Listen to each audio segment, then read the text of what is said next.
This land will be called Greenland, a place for new beginnings.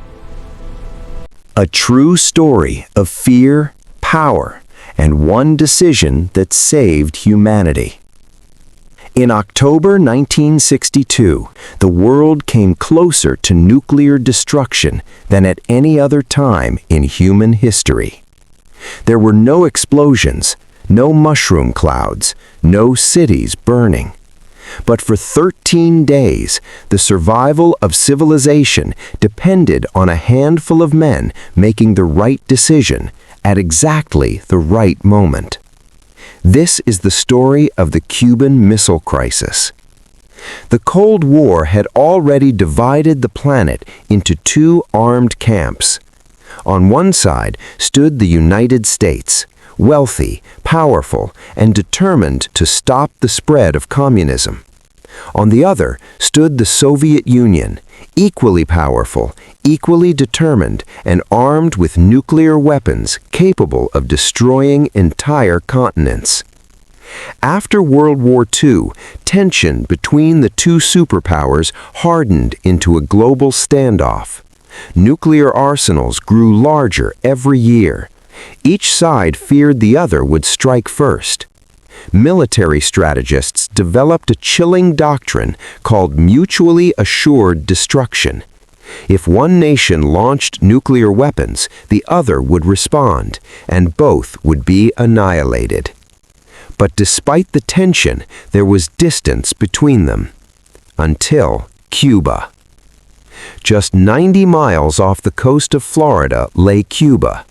For decades, it had been politically and economically tied to Washington. That changed in 1959, when a revolutionary named Fidel Castro overthrew the U.S.-backed government and declared Cuba a socialist state. Castro aligned himself with Moscow. To American leaders, this was unacceptable. A Soviet ally sitting practically on America's doorstep was not just political embarrassment, it was a strategic threat. In 1961, the CIA attempted to remove Castro from power through a covert invasion known as the Bay of Pigs invasion. The plan failed disastrously.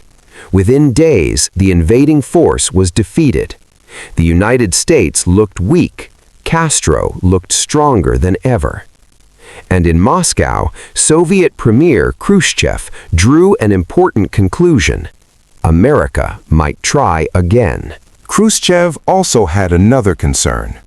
The United States had stationed nuclear missiles in Turkey within striking distance of Soviet territory. To him, it was an imbalance of power. He decided to change that balance. In the summer of 1962, under intense secrecy, Soviet ships began transporting nuclear missiles, troops, and heavy military equipment to Cuba. The operation was so secret that even many Soviet officials didn't know the full plan. The code name was Operation Anadyr. If completed, these missiles would allow the Soviet Union to strike most major American cities within minutes. For weeks, Washington suspected nothing. Then came October 14, 1962. An American U-2 spy plane flew over Cuba and took photographs. When the film was analyzed, intelligence officers saw unmistakable evidence: missile launch sites under construction. The next morning, the photos were shown to President John F. Kennedy. The room fell silent. If the missiles became operational, millions of Americans would be within immediate nuclear range. Kennedy faced the most dangerous decision of his presidency. Some military leaders urged immediate airstrikes to destroy the missile sites. Others called for a full invasion of Cuba. Both options risked direct war with the Soviet Union. And if the Soviets responded in Europe, particularly in Berlin, nuclear war could follow. Kennedy chose a middle path. On October 22, 1962, he addressed the American people on live television.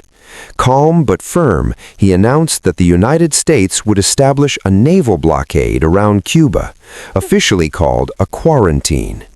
Soviet ships carrying military cargo would be stopped and inspected.